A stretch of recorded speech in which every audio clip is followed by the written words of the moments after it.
I want to go to Luke chapter 7. I want to go to Luke chapter 7. Okay?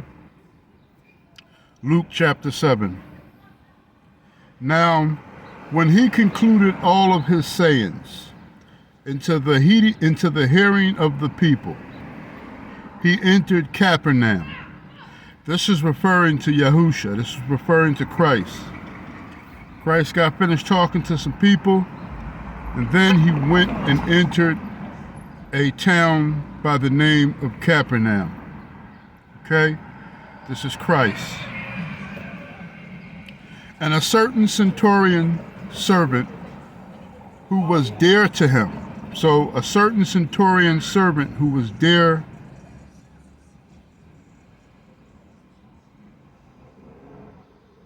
to him was sick and ready to die.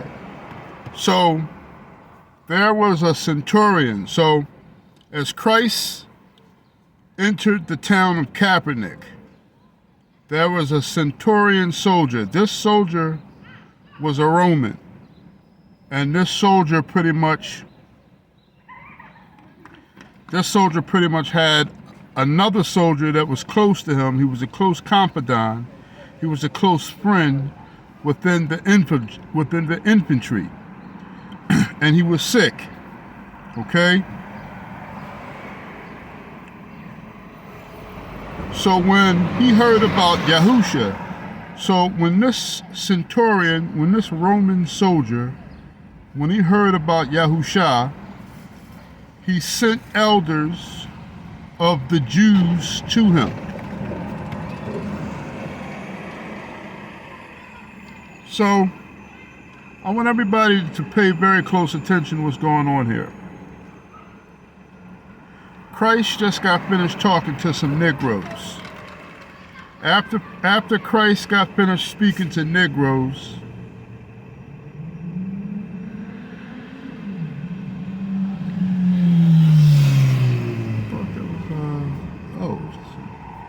after Christ got finished speaking to some Negroes, he went into a small town by the name of Capernaum. Within that small town was a Roman infantry. One of the centurions, one of the Roman soldiers, had a dear friend that was close to him who was sick. Okay? So, this Roman soldier, he had heard about Yahusha. So, what did he hear about Yahusha?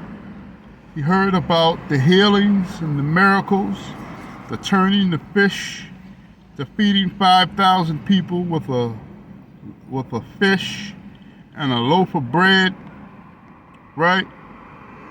Now, I want y'all to know something, right?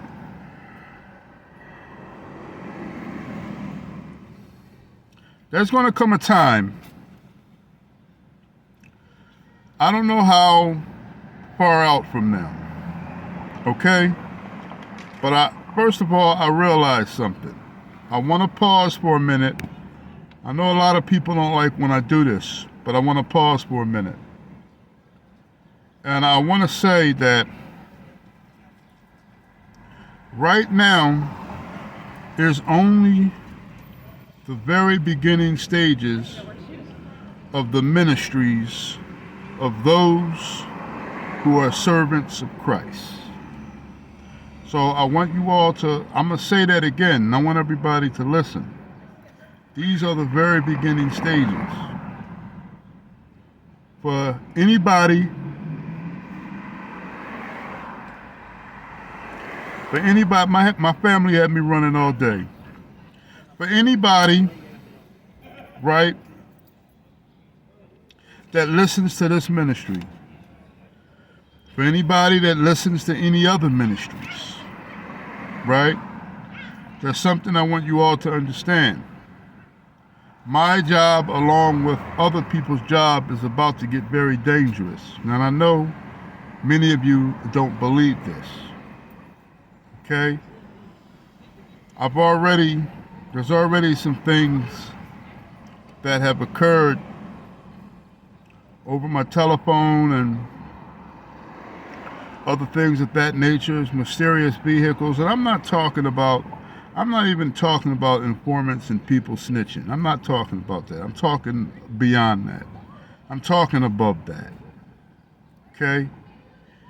So I'm already starting to see some of the danger that comes along with this job description. So, I just wanted to say that because right now, because they're working on it. They're working on the freedom of speech. They're working on all of these things. So just give it some time. And you're going to start to see the true danger, really toward all black people, but it's going to be primarily targeted toward those who speak the Bible. Okay? So I want you all to know that.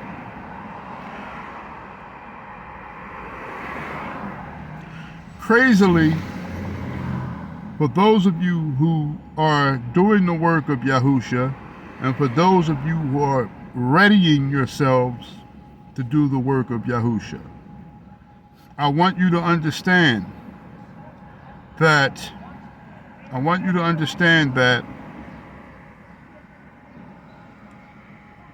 your job also is going to get dangerous, but I want everybody to be very careful and understanding that it's going to start with your own people. That's how it worked. That's how it's always worked. It starts with your own people because our people are so hard-headed, such knuckleheads, and we just don't want to believe the truth. And we despise those amongst ourselves that speak the truth. And do you know the main reason why? There's many reasons. I'm just going to give a couple reasons. Okay? Matter of fact, I'm going to let that be a bonus. Okay?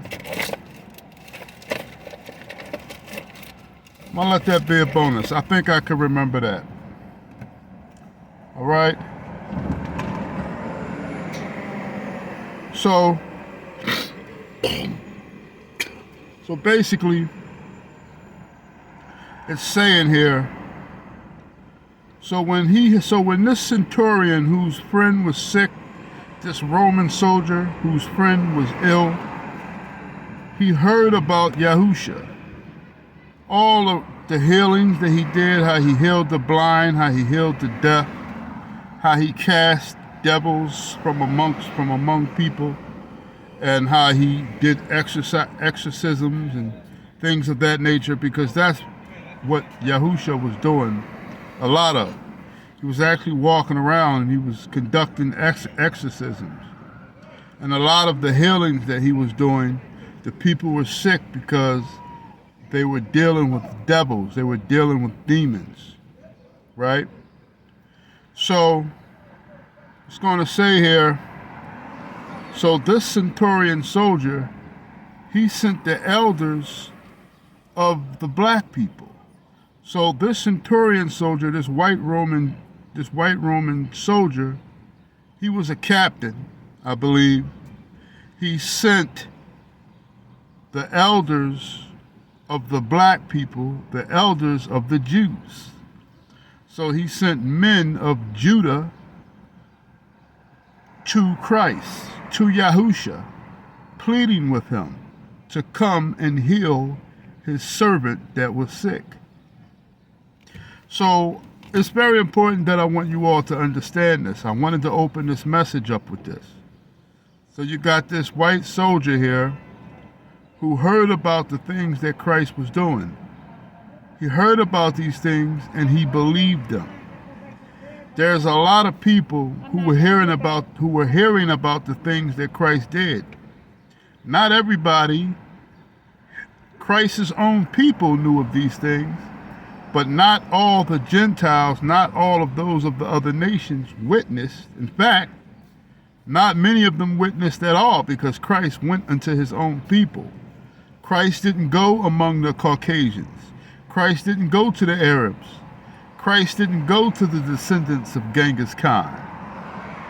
He didn't go to the so-called Indian people from Kush or whatever the case may be, right?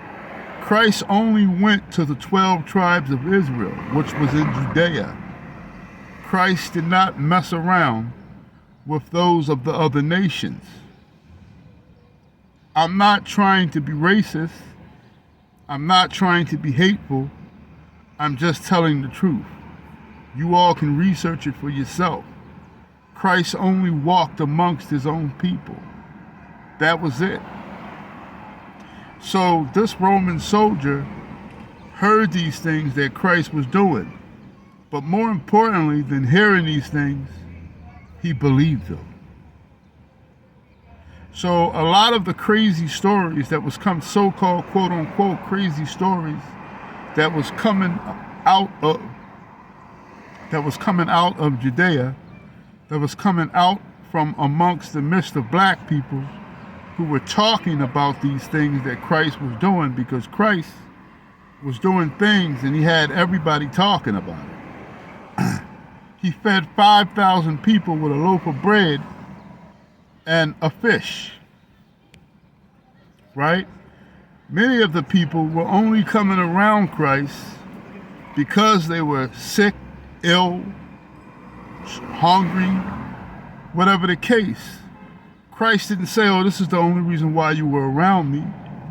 He was more appreciative of the fact that people believed that he was capable of doing these things. Christ said that if I have not had done with which no other man could do. So there was no other man on the planet that was capable of doing what Christ did. That's because Christ had to be preeminent to come down and do these miracles in the flesh, because he's Elohim. So he had to do them first. So now, yeah, he did them in the Old Testament, but he did them through Moses. He did them through Samson. He did them through Elijah. He did them through King David. He did them through Samuel. He did these miracles through people, right? And he reenacted that same thing with the apostles. But he wanted to first come on the scene and do things through himself, or through the son of Elohim, who was born of a woman. Okay? So, when he heard about these things, he sent Negroes, whom were elders, pleading with Yahusha,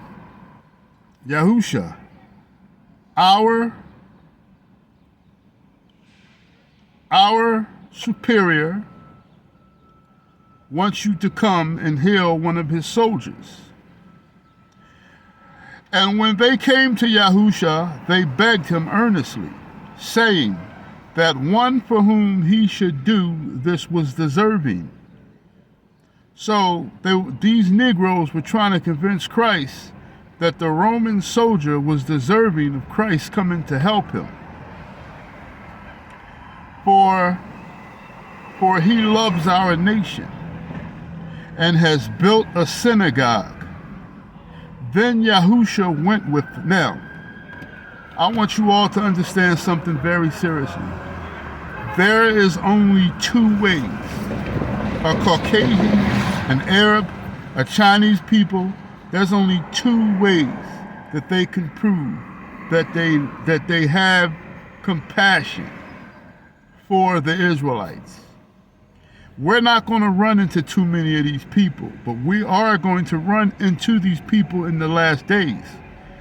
That's because these people are going to be fearing of Revelations 1:15. Now, I'm here trying to tell all of you black people that I have compassion for you, regardless of how many of you feel about me. Some of you hate me, some of you want to put hands and feet on me. Some of you drive around, especially some Muslim women, you always give me the grit. The men don't give the grit because men are more mature than women. See, a man in Philadelphia, a stand-up man, is just going to touch you. He's not going to drive around and stare at you. But not even just women in garbs. Average women, they don't like the word that I give. And there are some men as well. You do have some men that give me the looks too. I just want many of you men to understand that's a very feminine thing to do. If you want somebody to know how you feel about them, you tell them. You understand what I'm saying? And then maybe we can get to the bottom of things, and maybe you've taken or misconstrued what I've said for hatred. Because telling the truth is the new hatred today. When you tell the truth, when you tell what thus says Yahuwah, people take it as insults, and people take it as evil toward them. The Bible says, don't worship false gods. I didn't say it. I'm regurgitating what the word says because that's my job. That's my job. Now, this, believe it or not, I've had this ministry for close to 20 years. And this is really only the beginning. For me and for those like myself, we're about to enter a new era where people are really going to start trying to touch us because they despise the things that we say. Okay? Some of you would like to call me an individualite. And some of you would say that I have no backup. You're absolutely wrong. First and foremost, the best backup that I have is Christ. But many of you can't wrap your head around that because you're carnal. And you have a wicked mind of unbelief.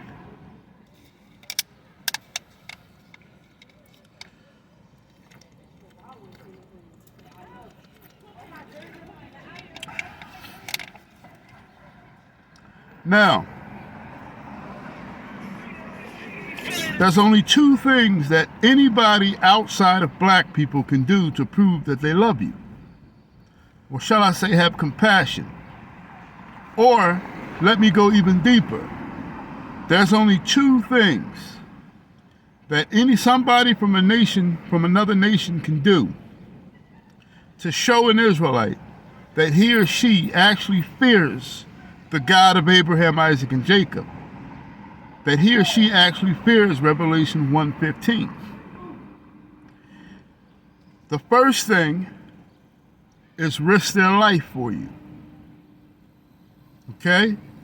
If they stand with you in the battlefield, stand with you and show poise along your side, then that is showing fear for the same God that the Israelites worship. The second thing they can do to show that they are fearing Revelations 1:15, not the false idol Jesus, but that they truly believe in the details of the scriptures, and that they understand that the 12 nations of Israel, the 12 tribes of the nation of Israel, are Negroes, okay? And that they understand and have compassion for the dark black Christ. The second way that they can show this is to allow you to worship the God of Abraham, Isaac, and Jacob. What this Roman soldier did was he built a synagogue for the Israelites so they can worship Yahuwah, the Yahuwah of the Old Testament, the true God of Abraham, Isaac, and Jacob. I need you all to understand how important that is. If anybody from another nation tells you that I believe in this God too, and I'm going to build a synagogue. I'm going to build a place for you to worship that God. That is a Gentile. That is someone of another nation who has compassion for the Israelites. There's no way around that authenticity. Okay? No way around that authenticity. Now, so they were trying to say, well, he has compassion for our nation and has built us a synagogue. Yahusha went with them. See, when Yahusha heard that, he went with them. And when he was already not too far from the house, the centurion sent friends to him, saying to him, Master, the other Roman soldiers, Christ was walking with the elders of Negroes, the same elders that the centurion sent. When these elders and Christ were walking back, some more Roman centurions came to Christ and called him Master. When they did this, they said, do not trouble yourself, for I am not worthy that you should enter under my roof. So these other white men, unlike most white people, they thought that they were a piece of shit compared to Yahushua HaMashiach, because they knew within their heart whom Yahushua HaMashiach was. And they said that there's no way in the world we can have your these are my words, but I'm just saying, basically they're saying, there's no way in heck that we can have your majesty come underneath our roof, for we're not worthy. So they say, don't trouble yourself, for I am not worthy that you should enter under my roof. Therefore did not even think myself worthy to come to you. But say the word, and my servant will be healed. So this is him himself. He says, say the word, and my servant will be healed. For I am also a man placed under authority, having soldiers under me. So he understood the concept. This Roman centurion, this captain, he understood the concept of Yahushua HaMashiach. In the Old Testament, the angel of the Lord, or so-called Malach Yahuwah, who was Christ, who was Yahuwah, came to Joshua. When he came to Joshua, he told Joshua that he was the captain of Yahuwah of hosts. It was actually him. It was actually an extension, manifestation of Yahuwah himself. But that's how Yahuwah used to do things back in the day. He would manifest himself in angelic form to present himself to people on earth, and would call himself the captain of hosts. So this Christ, this Yahusha, who was walking 2,000 years ago, this Roman captain understood that him and Yahusha had the same title. They both were captains. So he basically told Christ, he says, just like yourself, I have people above me, and I also have people beneath me. Well, Christ doesn't technically have anyone above him, but quote unquote, you have the Father, which I don't want to get into all that. I've explained that to you all. How tight Christ time traveled and this, that, and the third. But let's not get into that, right? I'll be right back. Hold on.